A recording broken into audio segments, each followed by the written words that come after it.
what each of us will be talking about earlier on. So we'll lead right off with Jane Michaelkamp talking about visual, vocal, and speech clarity.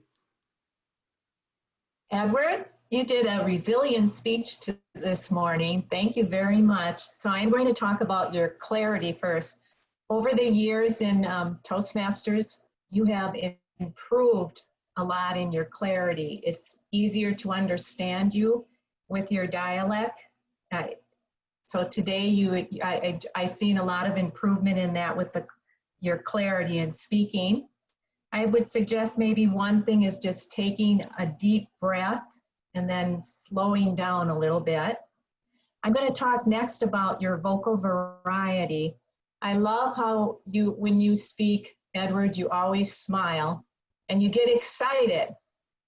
And I think of my ministry and the children, and what I do is I love puppets, so I try to study people. And I study people because then I can get their character and I can make a puppet out of it. So what I always suggest is, I have a friend, her name is Sheila, and sometimes I speak a little bit too fast when I get nervous. So I noticed your speed at time was a little bit too fast. And she is very quiet and she will take a pause. And sometimes people will get upset with her because she takes a long pause, but she has to think about it. But sometimes just try pausing. Your volume was good. I like your volume was good. And I think just you had children too. You can study your children and see your children and their vocal variety and how they get excited and just when they're sad. So I'm going to talk about your eye contact. It's looked like on the video you were looking down more and it like your eyes were closed at time. I feel like the lighting was not the best. There was a bright, the light was bright on you, but then your skin color and that black chair, it was hard to see your eye contact. So I would suggest, think of your children and think of when you had to discipline them. And look, it is probably hard looking at the camera, but looking at the camera and looking side to the front, to the other side, when you're speaking with purpose. And for the gestures, I felt that your gestures were good, but they were hard to see. So I feel that your speech would have probably been more effective if you were standing up or if you were sitting up higher on your chair and sitting up straight, kind of like Gopu was, and sitting back. It is hard with this, with the camera on the computer for me too. I sit on a blanket and because I have a hutch over mine and I can't higher up my camera. So I would suggest some of those, but overall, I thought your speech was great. I loved it. I loved how you interacted with the people and the questions. So thank you very much for sharing. Thank you, Jane. And next we'll move on to Mervat, who will be looking at Edward's focus and his dealing with distractions. Mervat? Edward, great speech. I love it. I saw that there were some distraction, yes, happened, and I love the way you handled them. You handle it very well.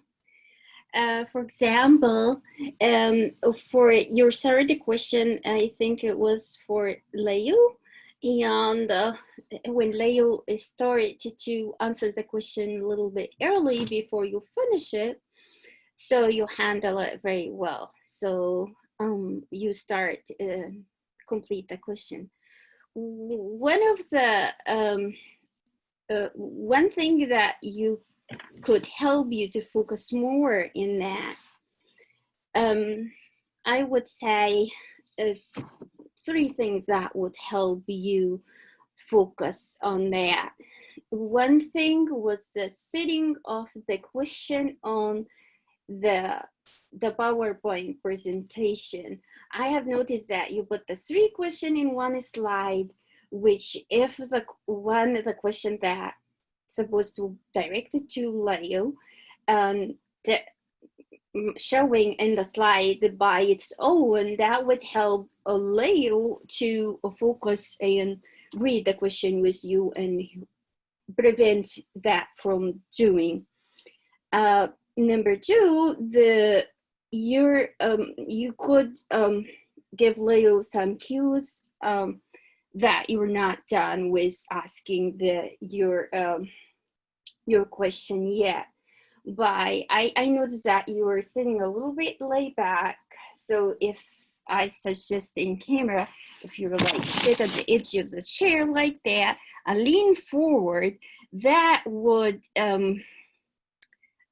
give gestures, body gestures to Leo that you're not done yet with this, with your asking the question, and then inviting, of course, Leo to start answering the question. Overall, it's a wonderful speech. It's just that this is my tips to get it to the next step to prevent distraction in the future. And great job, and keep up the good work, Edward. Thank you for your speech. Thank you, Mervat. Now I'd like to look at the overall structure of the speech. Edward, this was the poster child of a great organization for my money. You started right out in terms of Michelle actually setting up your credentials and where you would be going in the intro that you gave her to read. So we already are thinking, so we know where he's likely to go. You set up with prompting us to think of, we're going to enter a social experiment. What a great way to get our interest. I'm already on the front edge of my chair with that comment. Then you set the agenda with your 5-finger graphic. What a great way to do an agenda without just 5 bullets. Those 5 fingers were there, and that you came back to using that later, which was also excellent. So we knew where we were in your presentation and where you were going at all times. You challenged us to go from moderate to memorable to magical experiences in our Toastmaster events. What a great piece of alliteration. That's one I want to keep and use myself. Then you went into the table topics area. It wasn't quite obvious to me here that that was step 1 of the humanizing. After it was all done, you came back and kind of clued us in. Oh yeah, that was step 1. I admit beforehand that I kind of had my doubts about table topics in the flow of a speech, but I think this worked pretty well. I think you interacted quite well with each of the speakers. You were lucky, although in this club, not so much, that you had some pretty seasoned speakers. This club has a lot of those as it was. It was nice having the questions on the slides, but I think as Mervat pointed out, having all 3 of them, and they were quite wordy, meant that the font on the slide was pretty small, so it was pretty hard to read that. So maybe take Mervat's suggestion, having one of those questions per slide and then a larger font where we can read them. But then the flow from there was really cool. You started out with humanization, then you went to mystify. Oh, some what if questions or why not questions. And that gets our creative juices really flowing to get us interested in where you're going. Then you went that a step further, was Disneyfying, which was to get us to start thinking wild and outside the box and like a child, to get us really excited about how creative we could be. Then you brought us back a little bit with your Wrightify, like, well, the Wright brothers were creative, but they used what they had and they made it fly. So in our creative process, that would help us with all those wonderful Disney ideas, but now how do we make them actually work? And then finally, your Murphy's Law one at the end, which was, yeah, and let's always be prepared for those fun things that we never expected. So that flow is a great template for me to think about how to organize a talk. Good call to action. Wasn't quite clear that was the end of your speech, however. I would give you one last challenge. The content of this speech is good enough.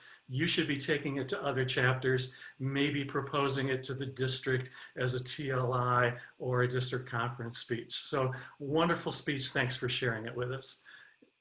at this point, I would move on. We have 1 minute for Edward to react to the feedback you've gotten here. Go ahead, Edward. Thank you, Jim and team. I'm going to take each of your feedback. It's not easy. I was flying like a pilot and looking for controls to land and take off. It was not easy. I'm learning to get used to Zoom. I'm sure I need to practice more. This is just such a great learning experience that it's not as easy as I envisioned to give this presentation over Zoom. So I appreciate all the constructive feedback from Jane, Mervet. I'm going to use all the constructive feedback. Also from Jim, I will leverage all your feedback and looking to hear from all our other audience members. Thank you, Edward. At this point, I think we have 2 minutes for feedback from the audience member. Anyone who would like to chime in, just go ahead, unmute and jump in. Anyone? Edward, I do have a suggestion as far as you getting some practice with Zoom.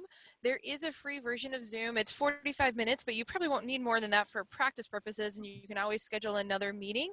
But I know Jim and Gopu and Jane have taken time outside of meetings to just on their own look at their video, figure out how do I cover the window so it gets rid of the glare, how do I sit, and then oftentimes I know several of them also met with different people to say, okay, so I figured this part out. Any other suggestions, anything else you see? I know Gopu and I were working on the glasses because we both have that issue. And between your own practice and then practice with someone else looking, that really helps with the online presentations.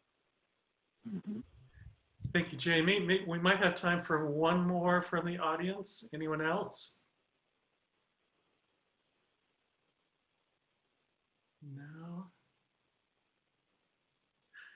Okay, so at this point then, I'll give control back to Mr. General Evaluator. Thank you, Edward.